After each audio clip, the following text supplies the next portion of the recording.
The retirement ceremony had ended 20 minutes ago, but General Patricia Vance still stood at attention in front of me, her weathered hand locked in a perfect salute. Around us, the Grand Ballroom at Riverside Hotel buzzed with conversations, clinking glasses, and the gentle hum of a military band packing their instruments. But in this moment, time seemed suspended. Her eyes held something I'd never seen from a superior officer before, not just respect, but genuine admiration. Before we jump back in, tell us where you're tuning in from, and if this story touches you, make sure you're subscribed, because tomorrow I've saved something extra special for you. It has been my absolute honor to serve alongside you, Colonel Hartwell, she said, her voice carrying the weight of 3 decades in uniform. Your innovations in tactical communications have changed how we operate in the field. More importantly, your leadership has saved lives. Real lives. Behind her I caught a glimpse of a man in an ill-fitting black suit, his calloused hands gripping a champagne flute like it might break. Frank Hartwell, my father, stood frozen near the appetizer table, his mouth slightly open, watching his daughter receive recognition he'd never imagined possible. The same daughter he'd told 23 years ago would never amount to anything but disappointment. My name is Zoe Hartwell, and I'm 35 years old. The story of how I went from my father's greatest disappointment to standing in that ballroom, decorated with military honors and respected by generals, begins in a cramped apartment above Hartwell Auto Repair in Millfield, Ohio. Millfield was the kind of town where ambition went to die. Population 8,400, 1 high school, 3 churches, and exactly 0 opportunities for anyone who dreamed bigger than the county line. My father, Frank Hartwell, had inherited the auto shop from his father, who'd inherited it from his father before him. 3 generations of Hartwells had worked with their hands, fixed what was broken, and never questioned whether there might be something more. Frank was a good mechanic, maybe even a great one. He could diagnose engine problems by sound alone, and had customers drive from 3 counties over for his expertise. But somewhere along the way, the grease under his fingernails had become more than an occupational hazard. It had become his identity, his limitation, and eventually his weapon against anyone who dared suggest a different path. I was 12 when I first mentioned wanting to go to college. We were sitting around our small kitchen table, the kind with chrome legs and a formica top that had seen better decades. My mother, Lisa, had just served meatloaf, always meatloaf on Wednesdays, and I'd been reading about space missions in my science textbook. Dad, did you know that satellite communications can relay messages across entire continents instantly? I'd said, my voice bright with the kind of wonder only children possess. I want to study engineering when I go to college, maybe work for NASA or the military. Frank had looked up from his plate, a piece of meatloaf halfway to his mouth, and laughed. Not the kind of laugh that encourages dreams, but the harsh bark of someone crushing them before they could take root. College, he'd said, setting down his fork with deliberate slowness. Zoe, honey, let me explain something to you about the real world. People like us don't go to college. We work, we fix things, we make an honest living with our hands, not by sitting in some classroom pretending we're better than we are. My mother had shifted uncomfortably in her chair, her eyes moving between us like she was watching a tennis match she desperately wanted to interrupt. But Frank wasn't finished. Besides, he'd continued, cutting another piece of meatloaf with unnecessary force, even if we had that kind of money, which we don't. Girls your age get distracted. You'll probably be married with babies before you're 20. Save everyone the trouble and just accept reality now. I remember staring at him across that table, something cold settling in my chest. Not hurt, exactly, but something harder. Determination, maybe, though I didn't have a name for it then. What if I got scholarships? I'd asked quietly. Frank had laughed again, longer this time. Scholarships are for smart kids, Zoe. Kids from families with connections. Kids who've been groomed for that life since birth. You're barely pulling B's in regular classes. You think some college is going to hand you free money to study rocket science? The conversation had ended there, but something had begun. Every dismissive comment, every rolled eye when I brought home honor roll certificates, every time he introduced me to his customers as my daughter who thinks she's too good for honest work, it all became fuel for a fire I kept carefully hidden. By 14, I was spending every free moment at the Millfield Public Library, a Carnegie building that somehow felt more like home than the apartment above the shop. Mrs. Henderson, the librarian, had taken notice of my voracious appetite for technical manuals and scientific journals. She began setting aside newer materials, ordering books through interlibrary loans, and quietly encouraging my interests in ways my father never did. "You know," she'd said one afternoon, as I struggled through an advanced physics textbook, "the military has some excellent programs for bright young people. ROT scholarships, technical training, leadership development. They value intelligence and determination over background." I'd looked up from the book, my heart racing. Really? Really? And Zoe? Don't let anyone tell you that wanting more makes you ungrateful. Ambition is a gift, not a character flaw. At home, though, the atmosphere grew increasingly tense. Frank seemed to take personal offense to my academic success, as if each A on my report card was a direct criticism of his life choices. When I made National Honor Society junior year, he'd shrugged and said, "Hope you don't expect that to mean anything in the real world." When I was accepted into the Regional Math and Science Academy my senior year, a prestigious program that would let me take college-level courses while finishing high school, Frank had flatly refused to sign the permission forms. "Absolutely not," he'd said, not even looking up from the engine he was rebuilding in our garage. "You've got 1 year left of high school, then you're getting a job. This family can't afford to support your fantasies anymore." That night, I'd heard my parents arguing through the thin walls of our apartment. My mother's voice, usually so gentle, had carried a sharp edge I'd rarely heard. "She's brilliant, Frank. The teachers say she could get a full scholarship to any engineering program in the country. Why are you so determined to hold her back?" "I'm not holding her back," he'd snapped. "I'm keeping her grounded. You want her to go off to some fancy college, come back thinking she's better than us. Look down on everything we've built here." "What have we built, Frank?" "A struggling repair shop and a daughter who's afraid to dream because her own father won't believe in her." The argument had continued late into the night, but by morning Frank's position hadn't changed. I would finish high school at Millfield High, get a job, and learn to appreciate the life I'd been given. That's when I made a decision that would change everything. If my father wouldn't support my dreams, I'd find someone who would. I walked into the Army recruiting station in downtown Millfield on a Tuesday afternoon in March, 3 months before my 18th birthday. Staff Sergeant Williams, a woman about my mother's age with kind eyes and a firm handshake, listened patiently as I explained my situation. "I want to serve," I'd said, "but I also want to study communications technology and engineering. I want to make a difference, maybe work on the systems that help soldiers stay connected in the field." Sergeant Williams had smiled. "Have you heard of the Signal Corps, Zoe? They specialize in exactly what you're describing. And with your grades and test scores, you'd be competitive for some excellent programs. The Army has ways of developing talent that civilian colleges can't match." She'd explained the various paths available, ROTS programs that would pay for college in exchange for military service, direct enlistment with guaranteed training in communications technology, and officer candidate programs for college graduates. Each option offered something my current life couldn't respect for my abilities: investment in my potential, and a chance to prove that Frank Hartwell's daughter could indeed amount to something significant. I'd left that recruiting station with a folder full of information and a heart full of hope.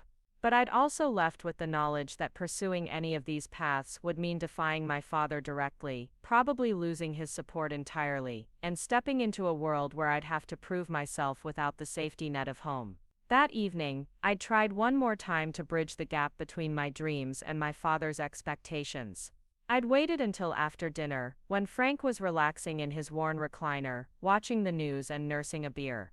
"Dad," I'd said, settling onto the couch nearby, "I've been thinking about what you said, about being practical and realistic." He'd looked over at me with cautious approval, probably hoping I was about to announce my surrender to his vision of my future. "I want to contribute to this family." I'd continued carefully, "and I want to make you proud. But I also think there might be ways to do that while still pursuing education and career opportunities." Frank had muted the television, giving me his full attention for the first time in months. "Go on. The Army has programs that could help me develop skills that might even benefit the shop someday. Communications technology, electronics, project management. I could serve my country, get training and education, and still be the kind of person you raised me to be. The silence that followed had stretched so long I'd begun to hope he was actually considering it. Then Frank had leaned forward in his chair, his expression hardening. "The military," he'd said, his voice low and dangerous. "You want to throw your life away playing soldier because you're too good for honest work." "It's not about being too good for anything," I'd protested. "It's about using my abilities to serve something bigger than myself." Frank had stood up abruptly, his beer bottle hitting the side table with a sharp clink. "Your abilities, Zoe, you're 18 years old. You don't know what your abilities are. You've been filling your head with nonsense about being special, about being destined for something more, and it's made you delusional." He'd begun pacing the small living room, his agitation building with each step. "The military chews up kids like you and spits them out. Kids who think they're smarter than everyone else, who think the rules don't apply to them. You'll last 6 months before you come crawling back here, begging for your old room and a job at the shop." "What if I don't?" I'd asked quietly. "What if I succeed?" Frank had stopped pacing and looked at me with something that might have been pity if it hadn't been so cold. "Succeed at what, Zoe? Playing dress up in a uniform?" Preparing and narrating this story took us a lot of time, so if you are enjoying it, subscribe to our channel. It means a lot to us. Now back to the story. Following orders from people who don't give a damn about you. Living in barracks with a bunch of other misfits who couldn't make it in the real world.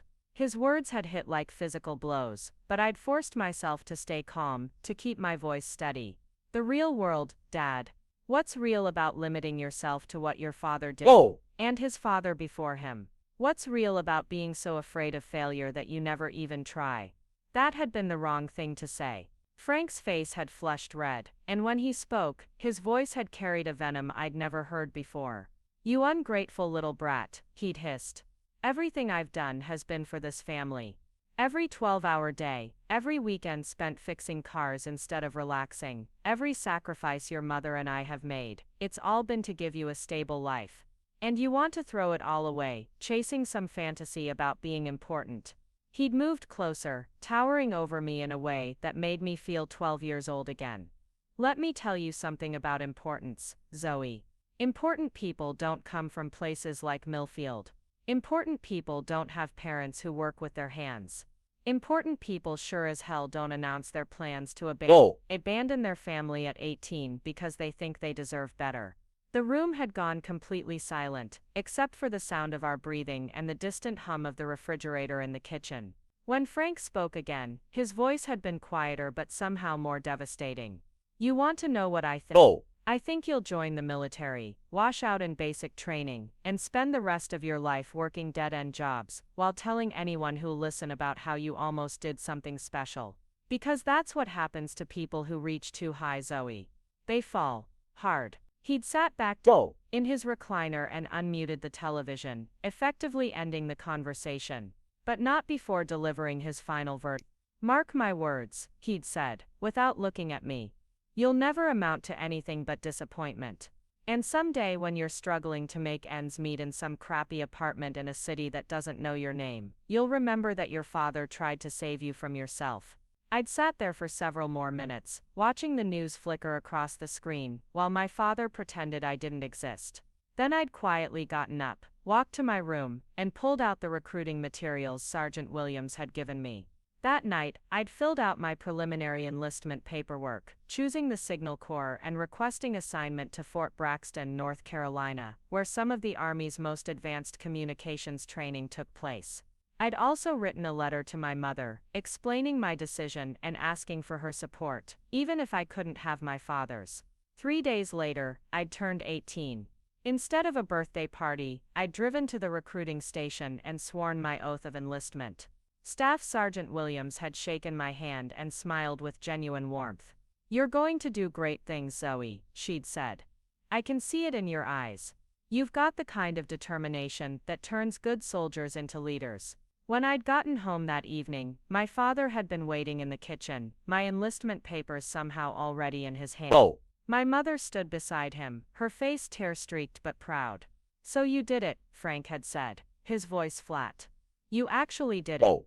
I'd nodded, meeting his eyes directly. I leave for basic training in 6 weeks. Frank had shaken his head slowly, like he was watching something break that could never be repaired. Then I guess we have nothing more to talk about. Don't expect to come running back here when reality hits you, Zoe. You've made your choice. He'd walked out of the kitchen without another word, leaving me standing there with my mother, who'd wrapped me in a hug that felt like both congratulations and goodbye. I'm proud of you, she'd whispered. Don't ever let anyone, including your father, make you believe you're not capable of amazing things. Those words had sustained me through the next 6 weeks as Frank maintained his wall of silence. He'd spoken to me exactly twice more before I left for Fort Benning, once to tell me I was responsible for my own transportation to the bus station, and once to say, "I hope you know what you're doing," in a tone that suggested he was certain I didn't. The morning I left Millfield, my mother had driven me to the Greyhound station, while Frank worked in the shop, refusing to say goodbye.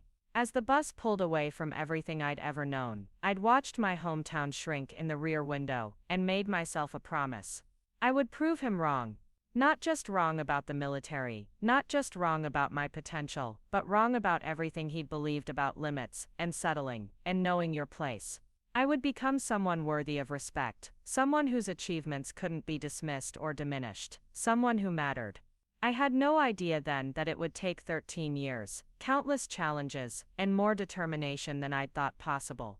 I couldn't have imagined the moments of doubt, the setbacks that made my father's predictions echo in my head, or the times I'd questioned whether he might have been right all along. But I also couldn't have imagined standing in that ballroom years later, watching General Patricia Vance salute me, while my father struggled to reconcile the daughter he'd dismissed with the officer everyone around him was praising. The girl who'd left Millfield on a Greyhound bus with 2 suitcases and a head full of dreams, was about to discover that sometimes the longest journeys take you exactly where you were meant to be all along. Basic training at Fort Benning, Georgia, was designed to break you down and rebuild you from scratch. What the drill instructors didn't anticipate was finding a recruit who'd already been broken down by 18 years of systematic discouragement. For me, their shouting felt familiar, their impossible standards felt like Tuesday dinner conversation with Frank, and their attempts to crush my spirit met a wall of determination that had been hardening since childhood. The first week nearly killed everyone in my platoon except me. While other recruits sobbed into their pillows after lights out, wondering what they'd gotten themselves into, I felt something I'd never experienced before: belonging. Not because military life was easy, but because for the first time in my life, my efforts were being evaluated fairly. When I exceeded expectations, I was recognized. When I failed, the criticism was constructive, rather than destructive. The difference was staggering. Drill Sergeant Martinez noticed me during our 3rd week, when we were learning basic radio communications protocols. Most recruits struggled with the technical aspects, the precise terminology, and the need for absolute clarity under pressure. I absorbed it like a sponge that had been waiting years to be useful. Hartwell, he'd called after a particularly complex exercise, where I'd successfully coordinated communications between 3 different units, while under simulated fire. "Where'd you learn to think that fast under pressure?" "Millfield, Ohio, Drill Sergeant," I'd replied, maintaining the required position of attention. Population 8,400. When you grow up getting criticized for breathing wrong, everything else feels manageable. He'd studied my face for a long moment, probably looking for signs of disrespect or sarcasm. Finding neither, he'd nodded slowly. "Interesting perspective, recruit. Let's see if you can maintain that attitude when things get really difficult." Things got really difficult 2 days later, when our platoon was selected for an advanced communications challenge that typically wasn't introduced until much later in training.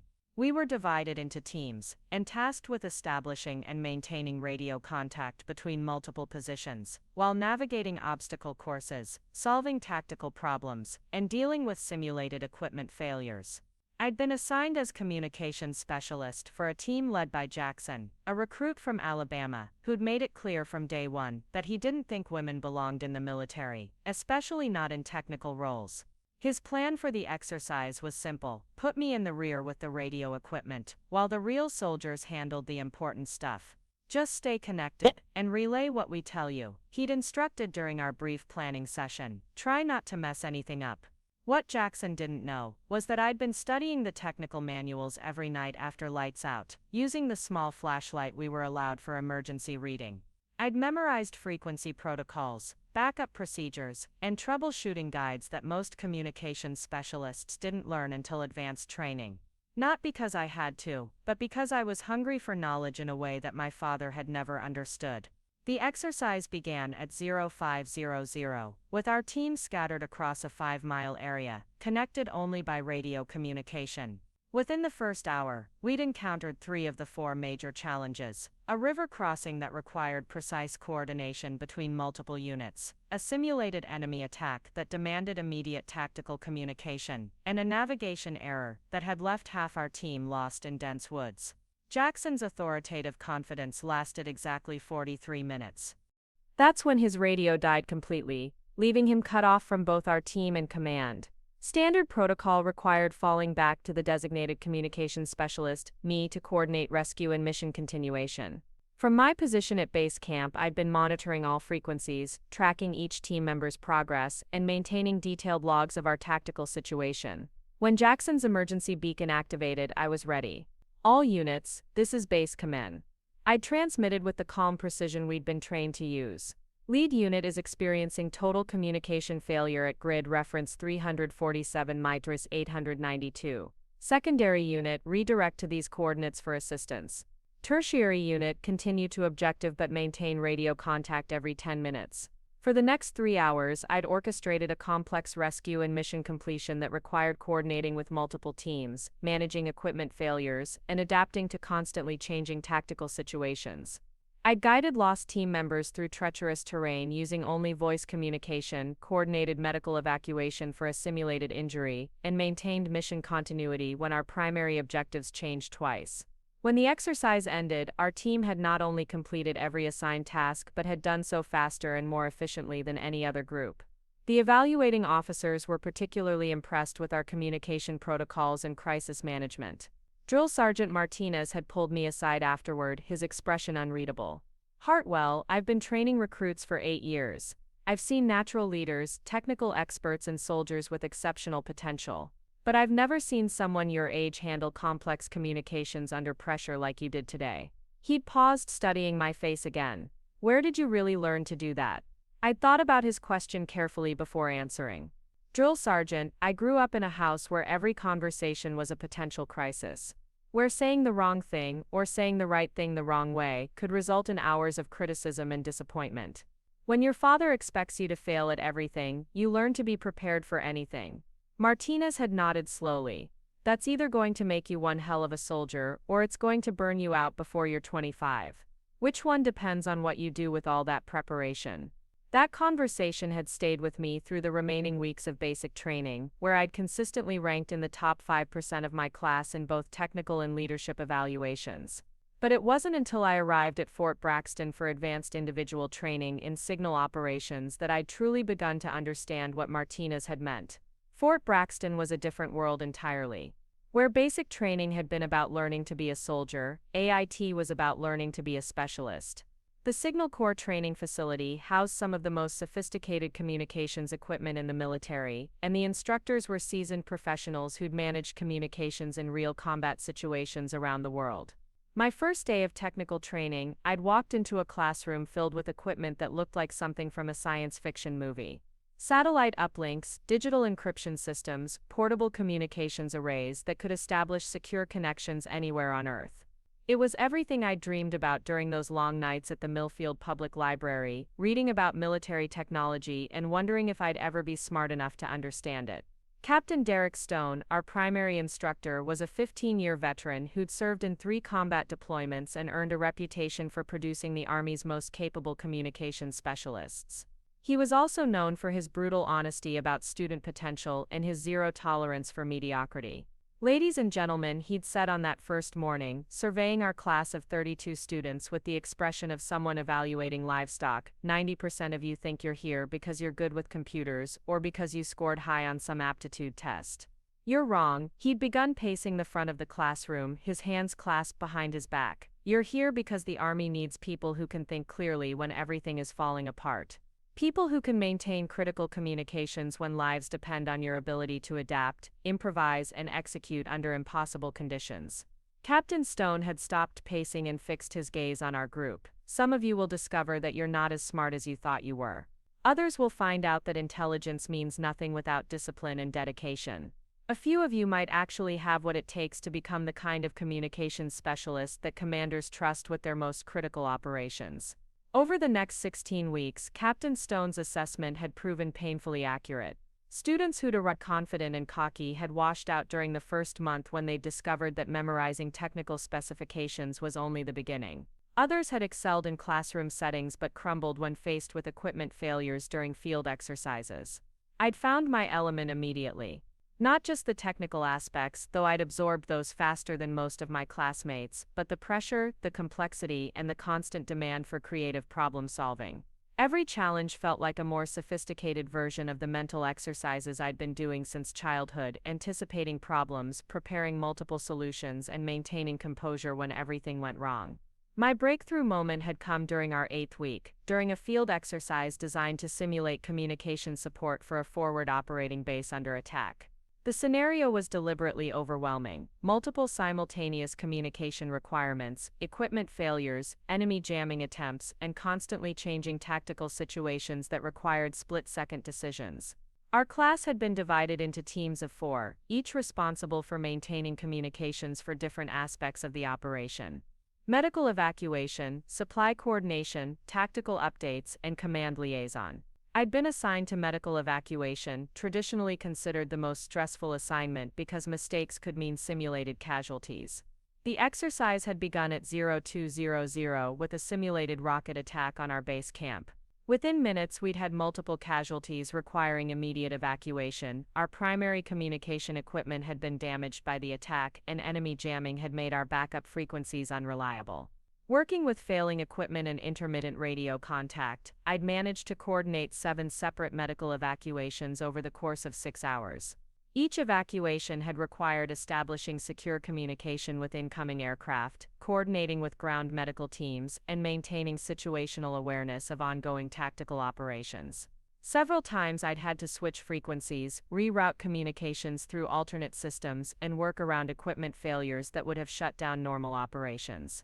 But the real test had come during Hour 4, when a simulated equipment failure had left me temporarily without any direct communication capability. Standard protocols suggested waiting for repairs or requesting backup equipment. Instead, I'd remembered something I'd read in one of those technical manuals during basic training: emergency communication procedures using field expedient antenna arrays.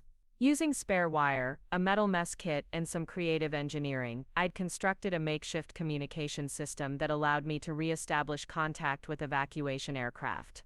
It wasn't elegant, and it wasn't by the book, but it worked. More importantly, it had kept critical medical communications operational during a period when lives depended on my ability to adapt. When the exercise ended, Captain Stone had approached my position with several other instructors and a woman I didn't recognize wearing the insignia of a major. They'd examined my improvised communication setup, tested its effectiveness, and asked detailed questions about my decision-making process. "Private Hartwell," Captain Stone had said finally, "this is Major Rodriguez from the Communications Systems Development Office. She's here evaluating new equipment and procedures. Would you mind explaining to her how you developed this particular solution?" For the next 30 minutes, I'd walked Major Rodriguez through my emergency communication array, explaining the theoretical principles behind field expedient antenna construction, the frequency characteristics that made my solution effective, and the troubleshooting process I'd used to optimize performance. Major Rodriguez had listened intently, asking technical questions that pushed the boundaries of my knowledge and taking detailed notes about my approaches to problem solving. When I'd finished my explanation, she'd exchanged a meaningful look with Captain Stone. "Private Hartwell," she'd said, "how familiar are you with current research in adaptive communication systems?"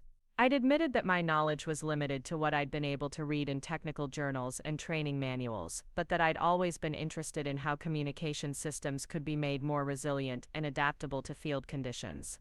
Major Rodriguez had smiled. "Would you be interested in learning more? We're always looking for soldiers who can think creatively about technical challenges, especially soldiers who can apply theoretical knowledge in practical situations."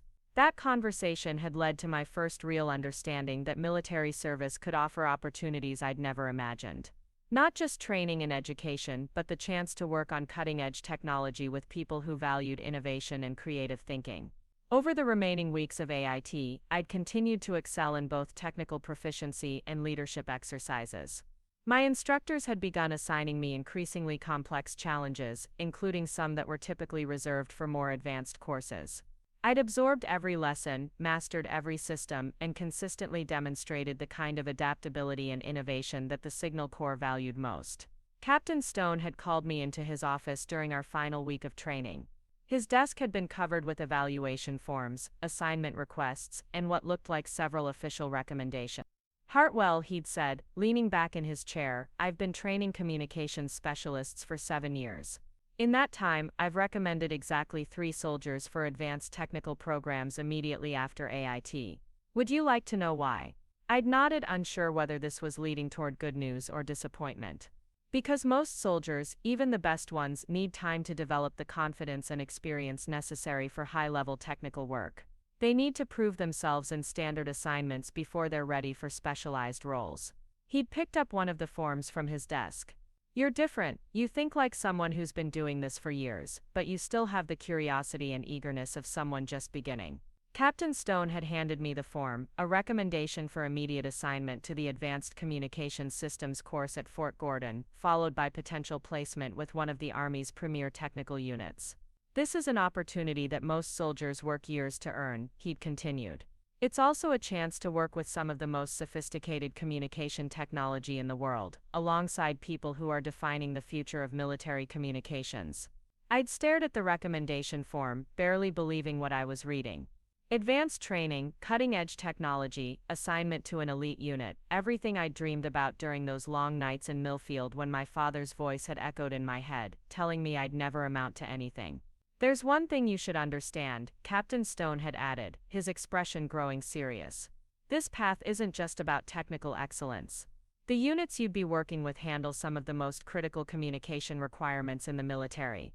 The soldiers who succeed in these roles aren't just technically proficient, they're leaders. People that commanders trust with their most important operations." He'd leaned forward, studying my face carefully. "Based on your performance here, I believe you have that potential. But potential means nothing if you're not willing to push yourself beyond what you think you're capable of. Are you ready for that level of challenge?" I'd thought about his question, remembering the girl who'd sat in that kitchen in Millfield, listening to her father explain why she'd never succeed at anything important. Then I'd thought about the soldier I'd become, the one who'd just spent 16 weeks proving that preparation, determination, and creative thinking could overcome almost any obstacle. "Yes, sir," I'd replied. "I'm ready." Captain Stone had smiled and signed the recommendation. "Outstanding. Pack your gear, Private Hartwell. You leave for Fort Gordon next week." That night, I'd called my mother from the payphone outside the base post exchange. It had been our first conversation since I'd left for basic training, and hearing her voice had brought tears I'd been holding back for months. "Zoe, honey, how are you? I've been so worried." I'd told her about basic training, about AIT, about the recommendation for advanced technical school. With each achievement I described, her voice had grown more proud and more amazed. "I knew you could do it," she'd said finally. "I always knew you were destined for something special." Then she'd grown quiet for a moment before adding, "Your father asks about you sometimes. He won't admit it, but I catch him looking at the calendar, counting the weeks since you left." I'd felt a familiar tightness in my chest at the mention of Frank. "What does he say?" "Nothing, usually. But last week, Mrs. Peterson from the grocery store mentioned that her nephew had just finished Army basic training. Your father listened to the whole story about how proud the family was, how much the boy had grown and matured." My mother had paused. When she finished, he just nodded and said, "Good for him. Military service builds character." It hadn't been much, but it had been the first neutral comment Frank had made about military service since I'd enlisted. Not approval, exactly, but not the dismissive contempt he'd shown when I'd left. "Maybe someday he'll understand," my mother had continued. "Maybe someday he'll realize that letting you chase your dreams was the best thing he could have done for you." I'd hung up that night feeling something I hadn't experienced in months, hope that the distance between my father and me might not be permanent. But I'd also felt something else, something that would drive me through the challenging months ahead.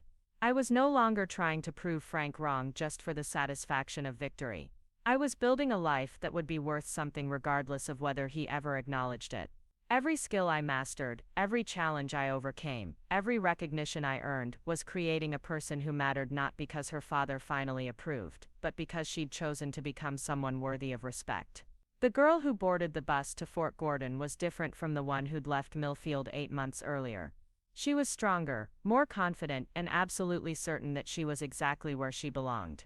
But she was also carrying the weight of expectations, her own and others, that would test everything she'd learned about perseverance, dedication, and believing in herself when no one else would.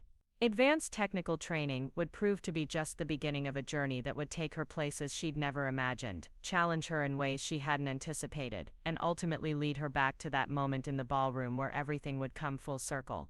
Fort Gordon's Advanced Communications Systems course represented the pinnacle of military technical training, but what I discovered during my first week was that excellence could become its own trap. The standards were so high, the competition so intense, and the pressure so relentless that even exceptional performance could feel like barely keeping up. My class consisted of 24 soldiers, each one hand-selected from their respective training programs based on outstanding technical aptitude and leadership potential. We had communications specialists, who'd graduated at the top of their AIT classes, college graduates with engineering degrees, who'd joined the military to work with cutting-edge technology, and seasoned sergeants who'd been recommended for advanced training after years of exemplary field service. In this environment, being technically proficient wasn't enough. Being innovative wasn't enough. Even being brilliant wasn't enough. What mattered was the ability to synthesize complex information under extreme pressure, lead teams through impossible challenges, and consistently deliver results that exceeded the highest expectations. For the first time since joining the military, I found myself struggling, not with the material itself, but with the crushing weight of everyone else's expectations and my own determination to justify the confidence people like Captain Stone had placed in me. Lieutenant Colonel Sarah Chen, our program director, had made the stakes clear during our opening briefing. A 40-year-old career officer with a PhD in electrical engineering and combat experience in 3 different theaters, she commanded respect through competence rather than rank. This program exists to produce the communications specialists who will define how the Army operates in the next decade, she'd explained, standing before a wall of monitors, displaying real-time communication networks spanning the globe. You will design systems that keep soldiers alive in hostile environments. You will troubleshoot equipment failures when commanders need answers immediately. You will lead teams responsible for technology that most civilian corporations can only dream about. She'd paused, allowing the weight of those responsibilities to settle. Some of you are here because you performed exceptionally in previous training. Others are here because of your educational background or civilian experience. All of you are here because someone believed you had the potential to excel at this level. Lieutenant Colonel Chen had walked closer to our group, making eye contact with each student, but potential means nothing if you cannot handle the reality of what this job demands. Over the next 6 months, you will be challenged beyond anything you've experienced in your military career. You will work 18-hour days. You will solve problems that don't have obvious solutions. You will be responsible for equipment worth millions of dollars and decisions that affect hundreds of lives. The first month had been a brutal introduction to advanced satellite communication systems, digital encryption protocols, and network security procedures. We'd studied theoretical frameworks in the morning, applied them in practical exercises during the afternoon, and spent our evenings troubleshooting equipment failures that simulated real-world crisis scenarios. I'd thrown myself into the coursework with the same intensity that had carried me through every challenge since leaving Millfield. 16-hour study days, detailed notes on every system we encountered, and constant practice with equipment until I could operate it instinctively. My technical performance had been flawless, my test scores consistently among the highest in the class. But something was wrong. Despite my academic success, I'd begun to sense a disconnect between my individual performance and my integration with the team-based exercises that made up a significant portion of our evaluation. Other students seemed to naturally gravitate toward leadership roles, while I found myself consistently assigned to technical support positions. The problem had become apparent during our 4th week, during a complex field exercise designed to test our ability to establish and maintain communications for a simulated forward operating base. Our class had been divided into 3 teams, each responsible for different aspects of the communication network. I'd been assigned to Team Alpha as their primary technical specialist. Our team leader was Staff Sergeant Michael Torres, a 10-year veteran with extensive field experience, who'd been selected for the program based on his exceptional leadership during multiple deployments. He was technically competent, tactically smart, and possessed the kind of natural authority that made other soldiers want to follow him. The exercise scenario had involved establishing secure communications between multiple scattered units, while dealing with equipment failures, enemy interference, and constantly changing operational requirements. It was exactly the kind of challenge I'd been preparing for since joining the military. During the planning phase, I'd identified several potential vulnerabilities in our proposed communication architecture and developed contingency procedures for the most likely failure scenarios. When I'd presented these observations to Sergeant Torres, he'd listened politely and thanked me for the input. "Good thinking, Hartwell," he'd said. "Let's stick with the primary plan for now, but I'll keep your suggestions in mind if we run into problems." The exercise had begun smoothly enough, with all teams successfully establishing their initial communication networks and beginning their assigned operational tasks. For the first 2 hours, everything had functioned according to our plan, and I'd begun to think that perhaps my contingency preparations had been unnecessarily cautious. Then the simulated enemy jamming had begun, targeting exactly the frequencies I'd identified as most vulnerable during our planning session. Within minutes, our primary communication links had been severely degraded, and several of our remote units had lost contact entirely. Sergeant Torres had called for an immediate team meeting to assess our options. The standard response to jamming attacks involved switching to alternate frequencies and implementing more sophisticated encryption protocols. But I'd realized during my initial analysis that our backup frequencies were equally vulnerable to the type of interference we were experiencing. "Sergeant Torres," I'd said during our emergency conference, "the jamming pattern suggests they're targeting our entire primary frequency range. We need to implement the alternate communication architecture I outlined during planning." Torres had frowned, clearly frustrated by the deteriorating situation. "What alternate architecture?" I'd pulled out my notes and quickly explained the backup system I'd designed, which relied on frequency hopping protocols and mesh networking that would be much more resistant to coordinated jamming attacks. It would require reconfiguring our equipment and retraining our operators, but it would restore reliable communication within an hour. "That's too complicated," Torres had decided. "We'll work with what we have and try to power through the interference." For the next 3 hours, our team had struggled with increasingly unreliable communications, while the other teams adapted more successfully to the changing tactical situation. Several critical messages had been lost or severely delayed, our coordination with other units had deteriorated, and by the end of the exercise, our overall mission effectiveness had been rated as marginal. During the post-exercise debrief, Lieutenant Colonel Chen had reviewed each team's performance with clinical precision. When she'd reached our team's results, her assessment had been uncomfortably direct. Team Alpha demonstrated solid individual technical competence, but failed to adapt effectively to changing operational conditions, she'd stated, consulting her evaluation notes. Despite having identified the communication vulnerabilities that ultimately compromised their mission, they were unable to implement effective countermeasures in a timely manner. She'd looked directly at our team.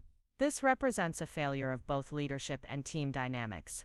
Technical expertise means nothing if it cannot be translated into effective operational solutions." After the debrief, Sergeant Torres had approached me privately, his expression serious. "Hartwell, I want you to know that I don't blame you for what happened out there. You did your job, and you did it well." I'd waited for him to continue, sensing there was more he needed to say. "But I need you to understand something about how teams work in high-pressure situations," he'd continued. "When I'm trying to manage a crisis, I need solutions that I can implement immediately with complete confidence. Your backup plan might have been technically superior, but it was also complex and untested. In that moment, I chose reliability over innovation." His explanation had made sense from a leadership perspective, but it had also highlighted a fundamental challenge I hadn't anticipated. Being right wasn't enough if I couldn't convince others to trust my judgment when it mattered most. Over the following weeks, similar patterns had emerged in other exercises. I'd consistently identified optimal technical solutions, but struggled to translate those insights into leadership opportunities or team consensus.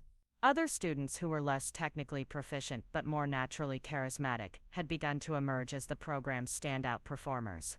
The situation had reached a crisis point during our 8th week, when Lieutenant Colonel Chen had requested individual meetings with each student to discuss their progress and future assignments.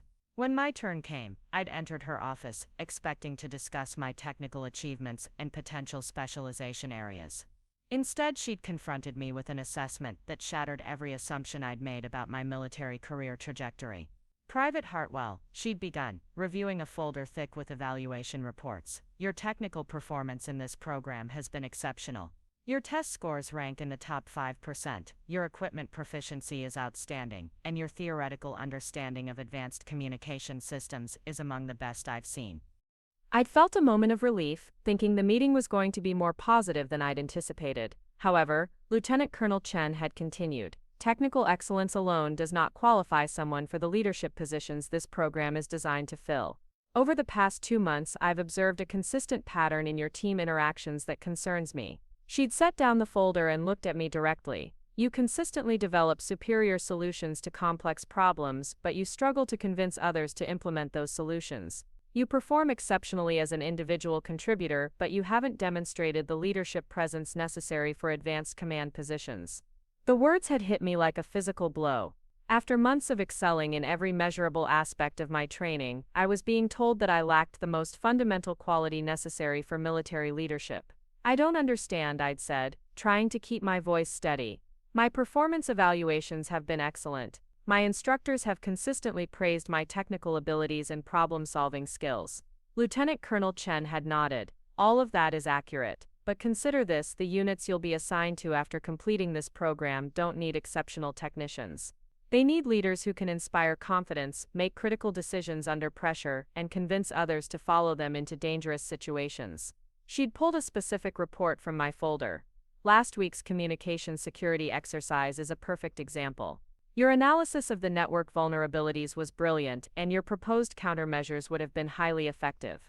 But when Sergeant Martinez questioned your recommendations during the team meeting, you deferred to his judgment rather than advocating for your position. I'd remembered that moment clearly. Martinez had suggested a simpler approach that I'd known would be less effective, but he'd been more senior and more experienced. Challenging him directly had felt inappropriate. You were right, and he was wrong. Lieutenant Colonel Chen had continued. But you allowed his rank and experience to override your technical expertise. In a real operational situation, that deference could have resulted in mission failure and casualties. She'd leaned back in her chair, studying my expression. I believe you have exceptional potential, Private Hartwell. But potential leadership and actual leadership are very different things. The question is whether you're willing to develop the confidence and assertiveness necessary to translate your technical brilliance into command presence. The conversation had continued for another 30 minutes, with Lieutenant Colonel Chen outlining specific areas where my leadership skills needed development and suggesting strategies for building the kind of confident authority that effective military leaders required. When I'd left her office, I'd felt more confused and discouraged than at any point since joining the military. Everything I'd worked for, every skill I'd developed, every achievement I'd earned seemed insufficient for the career I'd envisioned. That evening, I'd called my mother from the base payphone, needing to hear a familiar voice that had always believed in my potential. "Zoe, sweetie, you sound upset. What's wrong?" I'd told her about the meeting with Lieutenant Colonel Chen, about the leadership challenges I was facing, and about my growing fear that maybe I wasn't cut out for the kind of military career I'd dreamed about. My mother had listened patiently, asking occasional questions but mostly letting me voice all the doubts and frustrations I'd been carrying for weeks. "Honey," she'd said finally, "do you remember when you were 15 and wanted to redesign the layout of Mrs. Henderson's library to make it more efficient?" I'd smiled despite my mood, remembering the detailed floor plans I'd drawn and the presentation I'd prepared to convince the librarian to implement my ideas. "You spent weeks researching optimal traffic flow, studying how other libraries organized their collections, and developing a comprehensive proposal," my mother had continued. "But when it came time to present your ideas to Mrs. Henderson, you were so nervous about seeming presumptuous that you barely mentioned your most innovative suggestions." The memory had come flooding back. I'd been so focused on being respectful and appropriate that I'd undersold the very ideas that could have made the biggest difference. Mrs. Henderson told me later that she could see you had brilliant ideas, but you seemed afraid to advocate for them forcefully, my mother had said. She implemented some of your suggestions anyway, and they made a huge difference in how efficiently the library operated. I'd stood in that payphone booth, listening to my mother's voice, and realized Lieutenant Colonel Chen had identified the same pattern that had been limiting me since adolescence. Your father's criticism didn't just teach you to expect failure, my mother had continued gently. It taught you to doubt your own judgment even when you know you're right. You learned to be so careful about avoiding mistakes that you became afraid to take the risks that leadership requires. That night, I'd lain in my bunk thinking about every leadership opportunity I'd encountered since joining the military. How many times had I deferred to others not because they were right, but because challenging them felt too risky? How many brilliant solutions had I kept to myself because advocating for them might have resulted in criticism or conflict? The next morning, I'd requested another meeting with Lieutenant Colonel Chen. When I'd entered her office, she'd looked surprised but invited me to sit down. Lieutenant Colonel, I'd said, I've been thinking about our conversation yesterday, and I believe you're absolutely right about my leadership challenges. But I'd like to propose something. She'd raised an eyebrow, clearly curious about where this was heading. I understand that my current performance doesn't demonstrate the leadership potential you're looking for, I'd continued. But I believe those skills can be developed with the right opportunities and feedback. I'm requesting assignment to the most challenging leadership exercises available, regardless of whether my current evaluations suggest I'm ready for them. Lieutenant Colonel Chen had studied my face carefully. That's a significant risk, Private Hartwell. If you fail in advanced leadership scenarios, it could permanently impact your career trajectory. I'd taken a deep breath, thinking about all the times I'd chosen safety over growth, all the opportunities I'd missed because I'd been afraid of failure. With respect, ma'am, playing it safe hasn't gotten me where I want to be. I'd rather fail attempting something important than succeed at something insignificant. For the first time since I'd known her, Lieutenant Colonel Chen had smiled. That's exactly the kind of thinking I've been hoping to see from you. Consider your request approved. What followed were the most challenging 8 weeks of my military career. Lieutenant Colonel Chen had assigned me to leadership positions in increasingly complex scenarios, each one designed to push my confidence and decision-making abilities beyond their current limits. The first few exercises had been disasters. I'd second-guessed myself constantly, deferred to others when I should have taken charge, and failed to inspire the kind of confidence that effective leadership required. But with each failure came detailed feedback, specific coaching, and growing understanding of what needed to change.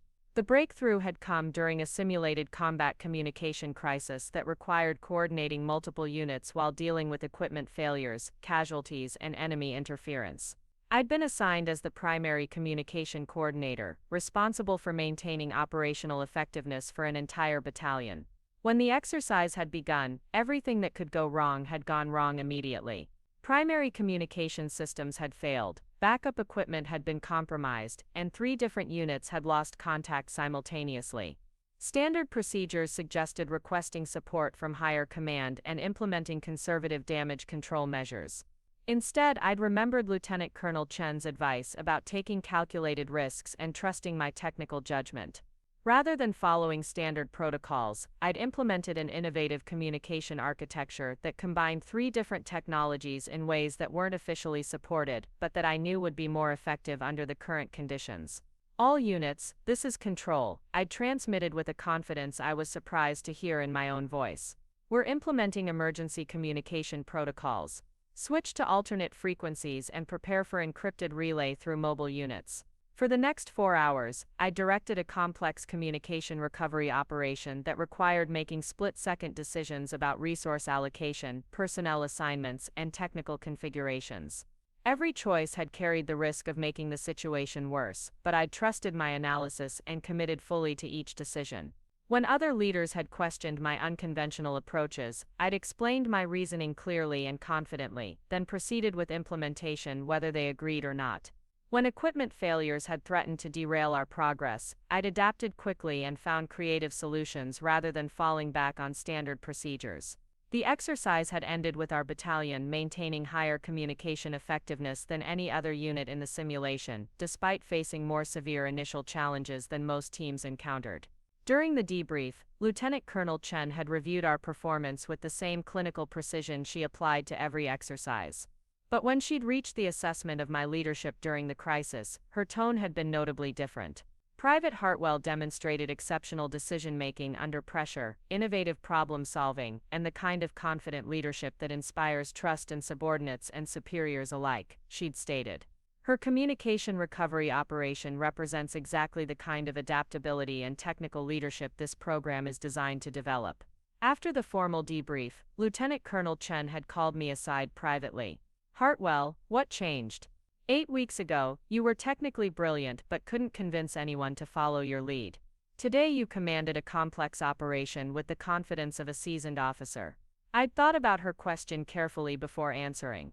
I realized that being afraid of making mistakes was preventing me from making the right decisions.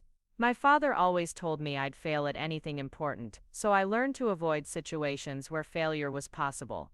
But leadership requires accepting the risk of failure in order to achieve something worthwhile. Lieutenant Colonel Chen had nodded slowly. "That's a profound insight, and it's going to serve you well in the assignments I have in mind for you." She'd handed me an envelope that contained orders I hadn't expected: assignment to the 75th Communication Battalion, one of the Army's most prestigious technical units, with a recommendation for accelerated promotion consideration. This unit handles communication support for some of the most sensitive operations in the military, she'd explained. They need officers who can think creatively under pressure and lead teams through impossible challenges. Based on your recent performance, I believe you're ready for that level of responsibility. That night, I'd called my mother again, this time with news that felt like validation of every sacrifice and every risk I'd taken since leaving Millfield. "They're sending me to one of the best units in the Army," I'd told her, barely able to contain my excitement. "It's the kind of assignment that most officers work years to earn." My mother's voice had been thick with pride. "I always knew you were destined for something special, honey.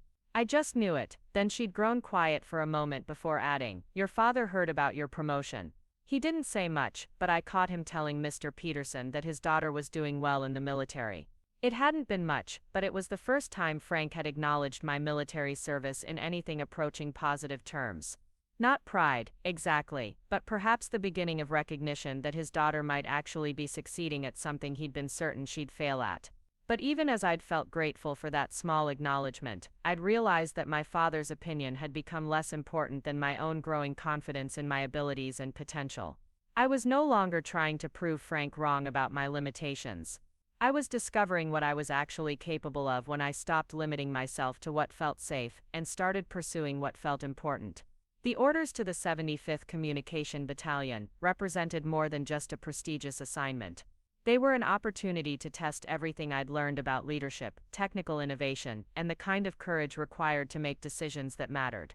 But they were also a step toward challenges I couldn't have imagined when I'd first walked into that recruiting station in Millfield, challenges that would ultimately define not just my military career but the kind of person I was becoming. The 75th Communication Battalion operated from a sprawling complex at Fort Braxton that looked more like a technology corporation than a traditional military installation. Glass-fronted buildings housed laboratories where civilian contractors worked alongside military engineers to develop communication systems that wouldn't exist in the commercial world for another decade. Satellite dishes and antenna arrays dotted the landscape, creating a forest of metal that connected this small piece of North Carolina to intelligence operations spanning the globe. My first day reporting to the battalion had been unlike anything I'd experienced in my military career. Instead of the structured hierarchy and formal protocols that defined most Army units, the 75th operated with the fluid dynamics of a research institution. Officers and enlisted personnel collaborated as technical equals, civilian experts provided guidance on cutting-edge developments, and the traditional boundaries between ranks seemed less important than expertise and results. Major Jennifer Walsh, the battalion's deputy commander, had conducted my initial briefing in a conference room that overlooked the main laboratory complex. A 15-year veteran with a master's degree in electrical engineering and combat experience in 4 different theaters, she embodied the kind of technical leadership that the 75th was known for producing. "Lieutenant Hartwell," she'd said, reviewing my personnel file with obvious interest, "your training evaluations from Fort Gordon are exceptional. Lieutenant Colonel Chen specifically recommended you for our Advanced Systems Development section, which handles some of our most challenging projects." She'd set down the file and studied my face. "But I want to make sure you understand what you're getting into here. This isn't like the structured training environment you're used to. We deal with problems that don't have textbook solutions, equipment that's still being developed, and operational requirements that change faster than most units can adapt.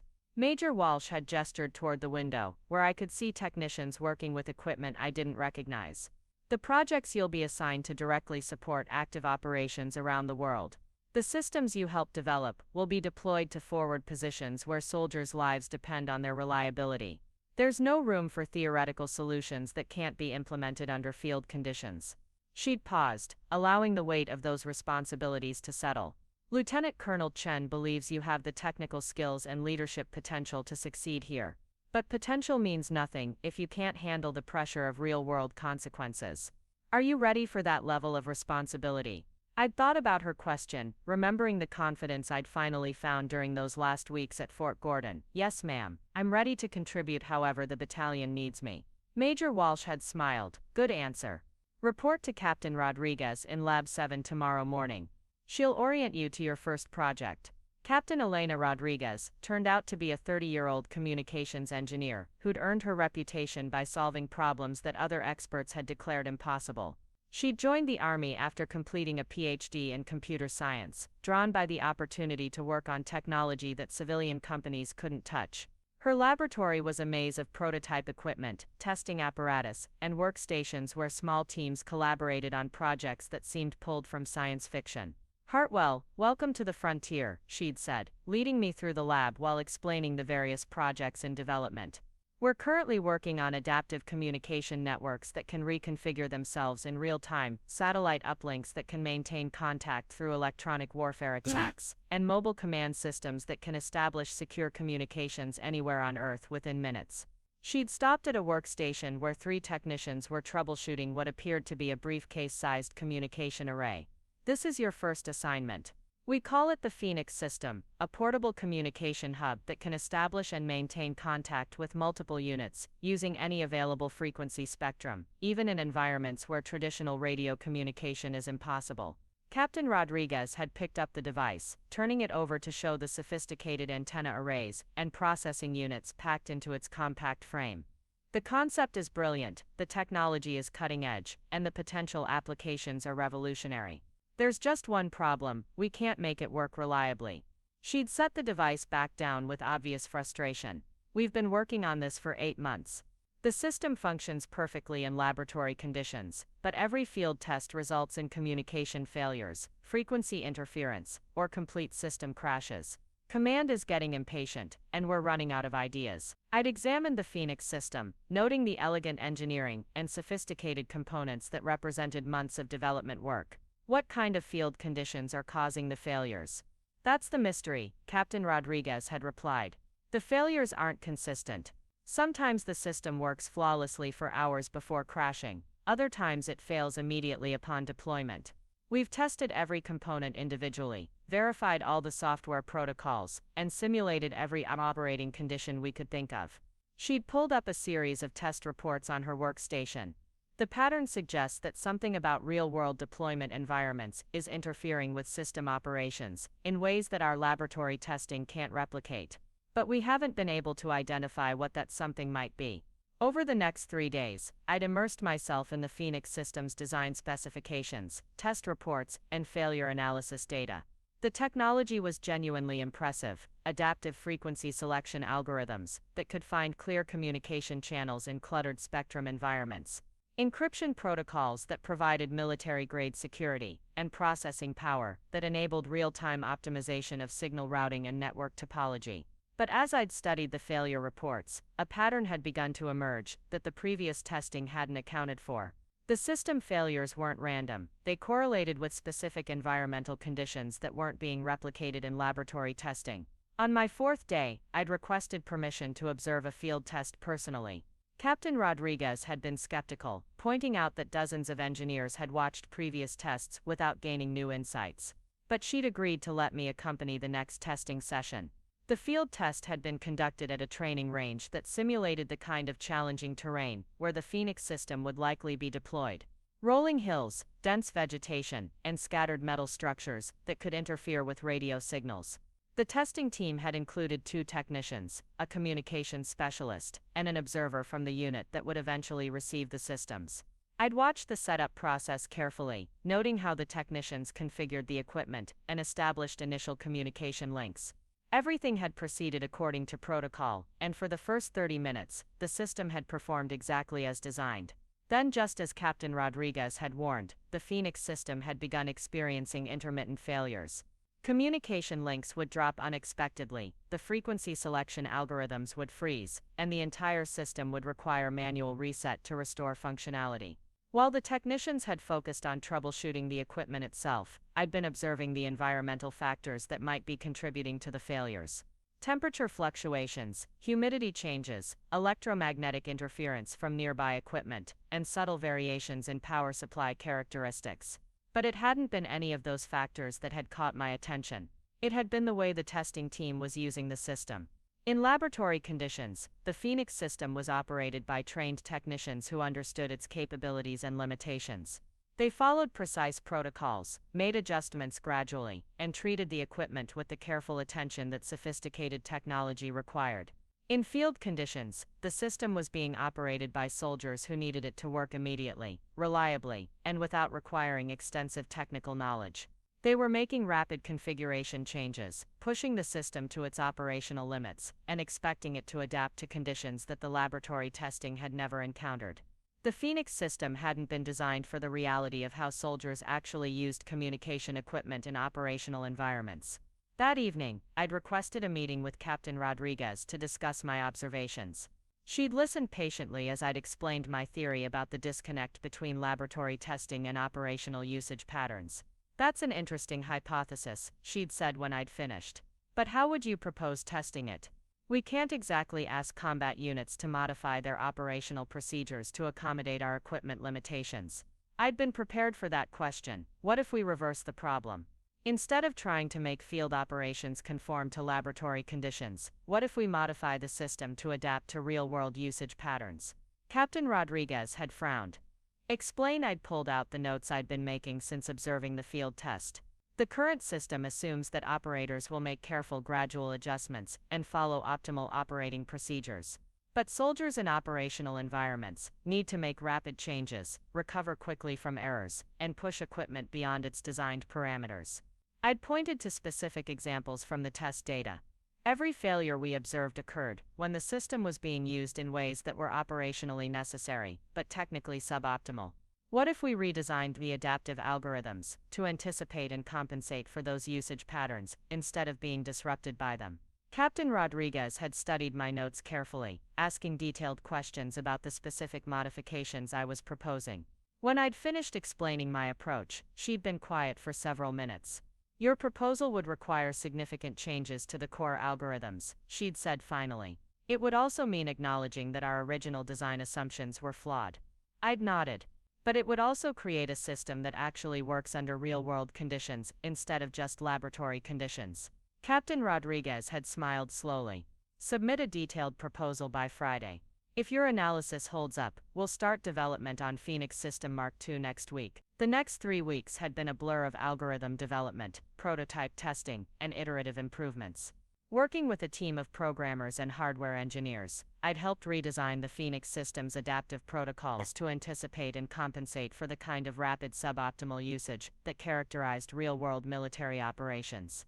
Instead of requiring careful gradual adjustments, the new system could handle sudden configuration changes without destabilizing.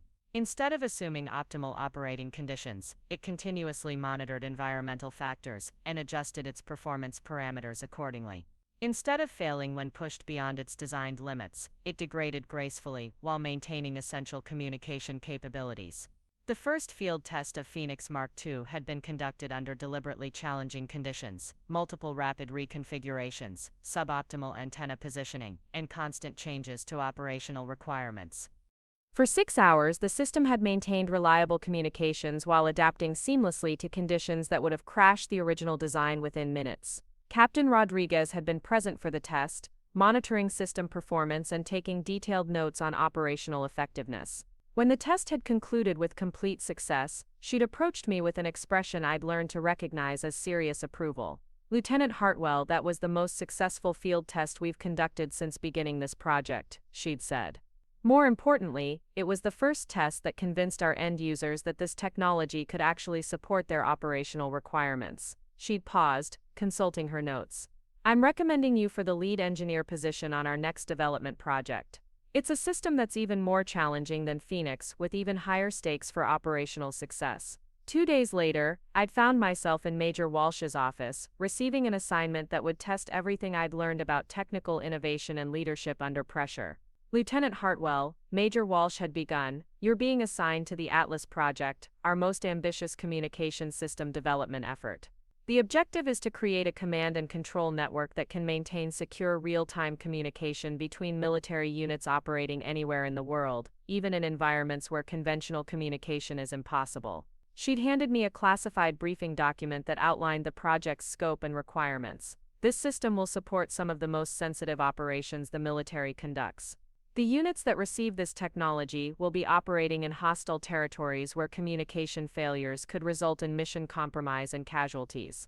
I'd reviewed the briefing materials, realizing that the Atlas project represented a quantum leap beyond anything I'd worked on previously. The technical challenges were staggering: global coverage, real-time encryption, immunity to electronic warfare attacks, and integration with existing military communication networks. The project team consists of 12 officers and enlisted personnel, plus support from civilian contractors and academic consultants, Major Walsh had continued. You'll be the deputy project leader responsible for technical development and field testing. She'd studied my expression carefully. This is the kind of assignment that can define a military career, Lieutenant. Success could lead to rapid promotion and assignment to our most prestigious programs. But failure would reflect not just on you personally, but on everyone who recommended you for this level of responsibility. I'd thought about the journey that had brought me to this moment. From a small apartment above an auto repair shop to the deputy leadership of one of the Army's most important technology development projects. Every challenge I'd overcome, every skill I'd developed, every moment of doubt I'd pushed through, had prepared me for exactly this opportunity. I understand the stakes, ma'am, I'd replied. I'm ready to do whatever it takes to make this project successful. Major Walsh had smiled. I was hoping you'd say that. You start Monday, don't let us down. The Atlas project consumed the next 18 months of my life in ways I'd never experienced. 14-hour days were standard, 7-day work weeks were common, and the pressure to deliver results that met impossible specifications never decreased. But for the first time in my career, I'd found myself working on technology that could genuinely change how the military operated around the world. The technical challenges had been as daunting as promised. Creating a communication system that could provide reliable global coverage required innovations in satellite technology, encryption algorithms, and network protocols that pushed the boundaries of what was technically possible. Ensuring immunity to electronic warfare attacks meant developing countermeasures for threats that most engineers had never encountered. Integrating with existing military systems required understanding legacy technologies and compatibility requirements that spanned decades of development. But the most significant challenges had been organizational rather than technical. The Atlas project involved coordination between multiple military branches, civilian defense contractors, and government agencies with different priorities, different standards, and different definitions of success. Managing those relationships while maintaining focus on technical objectives required diplomatic skills I'd never needed to develop. The breakthrough had come during our 15th month, when we'd successfully demonstrated global communication capabilities during a multi-theater exercise that included units operating in 3 different time zones under varying threat conditions. For 72 hours, the Atlas system had maintained secure real-time communication between dispersed military units while adapting automatically to changing operational requirements and attempted electronic warfare attacks. The exercise had been observed by senior officials from multiple branches of the military, representatives from allied nations, and evaluators who would determine whether the Atlas project received approval for full-scale production and deployment. When the demonstration had concluded with complete success, the response had exceeded every expectation. Not only had the Atlas system met all specified performance requirements, but it had demonstrated capabilities that opened entirely new possibilities for military coordination and operational effectiveness. Colonel James Morrison, the battalion commander, had called an all-hands meeting to announce the results of the evaluation process. Standing before the assembled personnel of the 75th Communication Battalion, he delivered news that validated years of intensive development work. The Atlas project has been approved for immediate production and deployment, he'd announced, his voice carrying the satisfaction of a commander whose unit had achieved something genuinely significant. Furthermore, the evaluation committee has recommended that our development approach serve as the model for future advanced communication systems. He'd paused, scanning the faces of the soldiers and civilians who'd contributed to the project's success. But I want to particularly recognize the leadership that made this achievement possible. Lieutenant Hartwell, your technical innovation and project made instrumental in everything we've accomplished. Colonel Morrison had looked directly at me. Your work on this project has demonstrated exactly the kind of technical leadership the Army needs for the challenges we'll face in the coming decades. Congratulations on an exceptional achievement. After the meeting, Major Walsh had approached me with documents I'd been hoping to receive but hadn't dared expect. Lieutenant Hartwell, she'd said, handing me an official notification, you're being promoted to captain effective immediately. You're also being recommended for assignment to the Pentagon's Advanced Technology Development Office, where you'll help shape the future direction of military communication systems. I'd stared at the promotion orders, barely believing what I was reading. In less than 5 years, I'd progressed from a private with basic training to a captain with responsibility for some of the Army's most important technology development efforts. There's one more thing, Major Walsh had added. Colonel Morrison has recommended you for the Army Commendation Medal for your leadership on the Atlas project. The ceremony is scheduled for next month. That night, I'd called my mother with news that felt like the culmination of everything I'd worked toward since leaving Millfield. They're promoting me to captain, I'd told her, my voice shaking with excitement. And they're sending me to the Pentagon to work on technology development for the entire Army. My mother's response had been immediate and emotional. Oh Zoe, I'm so proud of you. I always knew you were destined for something special, but this exceeds even my wildest dreams. Then she'd grown quiet for a moment before adding something that surprised me. Your father has been following your career more closely than you might think. Last week, when Mr. Peterson mentioned that his nephew had been promoted to sergeant, your father said that his daughter was about to become a captain. I'd felt a complex mix of emotions at that news. Pride that Frank was finally acknowledging my achievements, but also a realization that his approval had become less important than my own sense of accomplishment. Maybe he's beginning to understand that supporting your dreams would have been better than trying to limit them, my mother had continued. Maybe he's realized that the daughter he thought would never amount to anything has become someone worthy of respect. The awards ceremony had been held in the battalion's main auditorium, with an audience that included senior officers, project team members, and distinguished guests from various military and civilian organizations. When Colonel Morrison had called my name and begun reading the citation for the Army Commendation Medal, I'd felt a sense of validation that went far beyond military recognition. Captain Zoe Hartwell distinguished herself through exceptional technical leadership and innovative problem-solving during the development of advanced communication systems that will enhance military capabilities for decades to come, he'd read. His voice carrying the formal precision that such occasions required. But it had been his personal comments after the formal citation that had meant the most. Captain Hartwell represents the kind of technical leadership that will define the Army's future. Her ability to translate complex theoretical concepts into practical operational solutions, combined with her exceptional leadership under pressure, exemplifies the highest standards of military service. As I'd stood at attention while Colonel Morrison had pinned the medal to my uniform, I'd thought about the girl who'd sat in that kitchen in Millfield, listening to her father explain why she'd never succeed at anything important.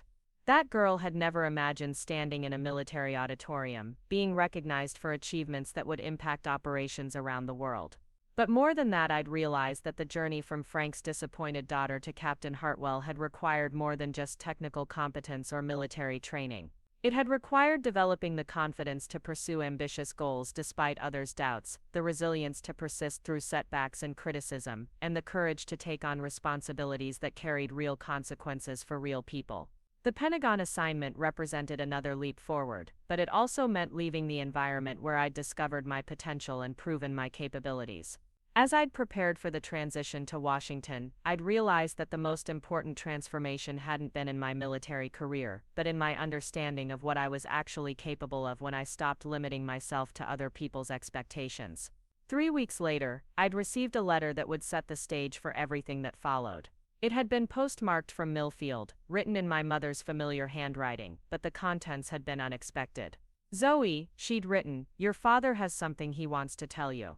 He's too proud to call himself, but he's asked me to invite you to General Vance's retirement party next month. She specifically requested that you attend, and Frank thinks it might be time for the two of you to have a real conversation.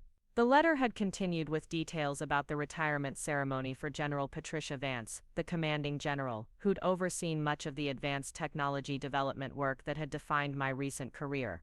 But it had been the final paragraph that had captured my attention. Your father told me yesterday that he's been wrong about many things, but especially about you. He said he wants to apologize for not believing in your potential, and he wants to see the person you've become. I think this party might be the opportunity you've both been waiting for. As I'd read that letter, I'd realized that the story I'd been telling myself about proving Frank wrong was about to encounter a reality I'd never anticipated, the possibility that he was ready to admit he'd been wrong all along. General Patricia Vance's retirement ceremony was being held at the Grand Ballroom of the Riverside Hotel, a venue elegant enough to honor 33 years of distinguished military service. The invitation had specified dress blues, and as I'd adjusted my uniform in the hotel's marble-floored restroom, I'd caught sight of the captain's bars on my shoulders, and the ribbon rack that represented 5 years of achievements I'd never imagined possible. The Army Commendation Medal sat prominently among the ribbons, but it was joined by the Army Achievement Medal, the National Defense Service Medal, and several others that marked milestones in a career that had exceeded everyone's expectations, including my own. Each ribbon represented not just an award, but a moment when someone in authority had looked at my work and decided it was worthy of recognition. I'd arrived early, partly from military habit and partly from nervous energy, about seeing my father for the first time since I'd left Millfield 5 years ago. The last conversation we'd had was still vivid in my memory, his prediction that I'd fail at everything important, and his certainty that I'd come crawling back within months, defeated and ready to accept the limitations he'd set for my life. The ballroom was filling with distinguished guests when I'd entered. Senior officers from multiple branches, civilian defense officials, foreign military attachés, and the kind of people whose decisions shaped national security policy. General Vance's career had spanned some of the most significant military operations of the past 3 decades, and her retirement was drawing attendees who represented the highest levels of military leadership. I'd been scanning the room for familiar faces when I'd spotted him near the appetizer table. Frank Hartwell, wearing what appeared to be a new black suit that still showed the creases from recent purchase.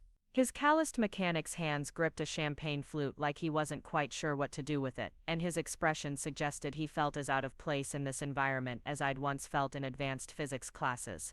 Our eyes had met across the crowded ballroom, and for a moment neither of us had moved. 5 years of separation, anger and mutual disappointment had stretched between us like a chasm that couldn't be crossed with simple conversation. But there had also been something else in his expression that I'd never seen before, uncertainty, maybe even nervousness about how this encounter would unfold. Before I could decide whether to approach him, a voice behind me had spoken with the kind of authority that made everyone nearby straighten unconsciously. Captain Hartwell, I was hoping you'd be here tonight. I'd turned to find General Vance herself, a woman whose presence commanded respect even in a room full of distinguished military leaders.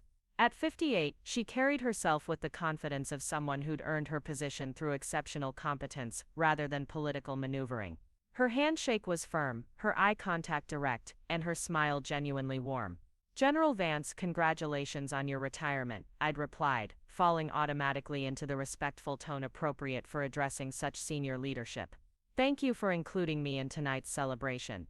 She'd studied my face with the careful attention of someone who'd spent decades evaluating military personnel. Captain, your work on the Atlas project has been brought to my attention multiple times over the past year. The innovations you developed are going to change how we conduct operations in contested environments. I'd felt a familiar mix of pride and humility at her recognition. Thank you, ma'am. It was an honor to contribute to technology that will support our soldiers in the field. General Vance had nodded approvingly. That's exactly the right perspective, but I want you to understand something about the significance of what you've accomplished. She gestured toward the assembled guests. Most of the officers in this room have built their careers on incremental improvements to existing systems and procedures. What you've done represents genuine innovation that opens entirely new capabilities. She'd paused, allowing the weight of her words to settle.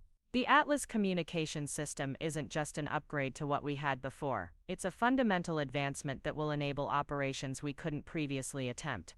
That's the kind of contribution that defines a military career. Our conversation had continued for several more minutes, with General Vance asking detailed questions about my current assignment at the Pentagon and my plans for future development projects. Her knowledge of my work was both impressive and slightly intimidating, suggesting that my activities had been monitored at levels of command I'd never considered. When our conversation had naturally concluded, General Vance had made an observation that surprised me. "Captain, I noticed your father is here tonight. I'm looking forward to meeting him and telling him about the exceptional officer his daughter has become." I'd glanced toward where Frank was still standing near the appetizer table, now engaged in awkward conversation with someone who appeared to be a retired colonel. "I'm not sure he fully understands what my military service has involved, ma'am." General Vance had smiled with what looked like understanding. "Sometimes parents need help recognizing what their children have accomplished. Would you mind if I included you both in some of my remarks tonight?" Before I could fully process what she was suggesting, the evening's formal program had begun. General Vance had been called to the podium to address the assembled guests, and I'd found myself standing near the back of the room as she'd begun speaking about her 33 years of military service. Her remarks had covered the evolution of military technology during her career, the challenges of leading technical innovation in a conservative institution, and the importance of developing junior officers who could think creatively about complex problems. But midway through her speech, she'd shifted to a topic I hadn't anticipated. "One of the most gratifying aspects of military leadership is watching young officers develop into the kind of professionals who will carry our institution forward," she'd said, scanning the audience. "This evening, I want to recognize someone whose contributions exemplify exactly the kind of innovation and leadership the Army needs for future challenges." General Vance had paused, and I'd felt a growing sense of apprehension about where her remarks were heading. "Captain Zoe Hartwell, would you please join me up here?" The request had been framed politely, but it carried the unmistakable authority of a general officer's direct order. As I'd made my way through the crowd toward the podium, I'd been acutely aware of the attention from hundreds of distinguished guests, and the particular intensity of my father's stare from across the room. "Ladies and gentlemen," General Vance had continued as I'd reached the front of the ballroom, "Captain Hartwell represents the kind of technical leadership that will define military operations in the coming decades. Her development of advanced communication systems has already enhanced our capabilities in ways that most of you probably can't imagine." She'd turned to address me directly, but her voice had remained audible to the entire audience. "Captain, would you mind telling our guests about the Atlas project and its significance for military operations?" For a moment I'd felt like that 12-year-old girl again, standing in front of adults who expected me to justify my presence and my ambitions. But then I'd remembered the journey that had brought me to this podium, the challenges I'd overcome, and the recognition I'd earned from some of the most respected leaders in the military. The Atlas project represents a fundamental advancement in military communication capabilities.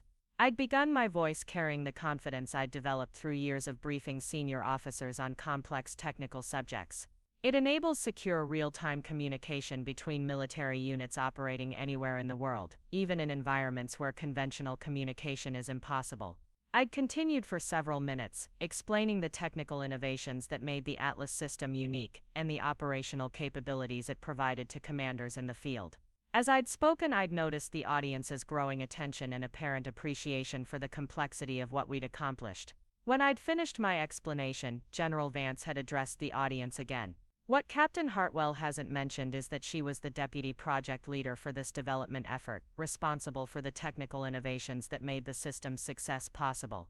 At 29 years old, she's already contributed more to military communication capabilities than most officers achieve in entire careers." The general had then done something that had left me completely unprepared. She'd turned toward the audience and called out, "Mr. Frank Hartwell, would you please join your daughter up here?"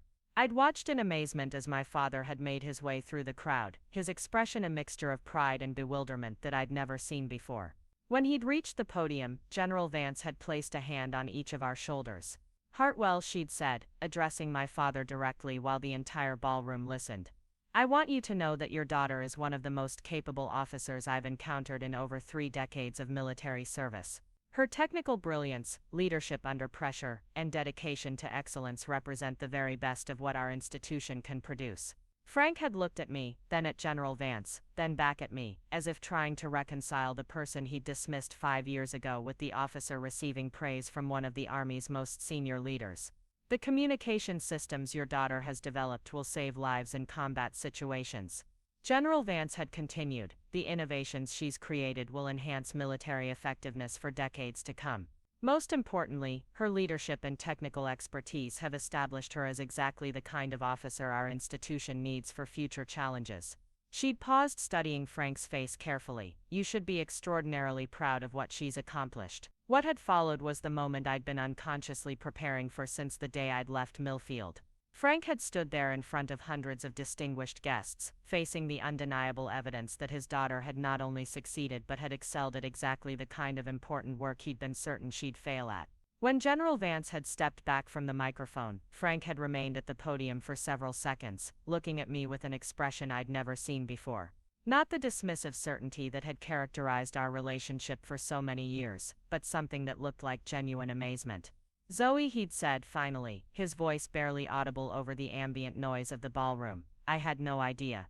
I never understood what you were actually doing." The formal portion of the evening had concluded shortly afterward, but the real conversation between my father and me had taken place during the reception that followed. We'd found a relatively quiet corner of the ballroom, where we could speak without interruption, and for the first time in my adult life, Frank had listened to me explain my work, my achievements, and my plans for the future without skepticism or dismissal. "I was wrong," he'd said, when I'd finished describing my Pentagon assignment and the technology development projects I'd be working on. "I was wrong about the military, wrong about your potential, and wrong about what you were capable of achieving." He'd paused, struggling with words that clearly didn't come easily. "I thought I was protecting you from disappointment by keeping your expectations realistic.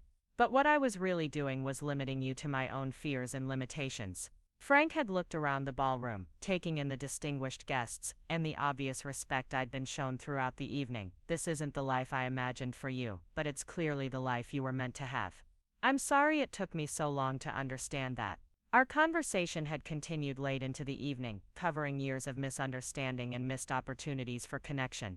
Frank had explained how his own limitations had shaped his advice to me, while I described the challenges of building a military career while carrying the weight of his disapproval. By the time the reception had ended, we'd reached something that felt like understanding, if not complete reconciliation. Frank had asked about visiting me in Washington, and I'd found myself genuinely hoping he would follow through on that suggestion. As we'd prepared to leave the hotel, General Vance had approached us one final time. "Mr. Hartwell," she'd said, addressing my father, "I hope tonight has helped you understand what an exceptional daughter you have.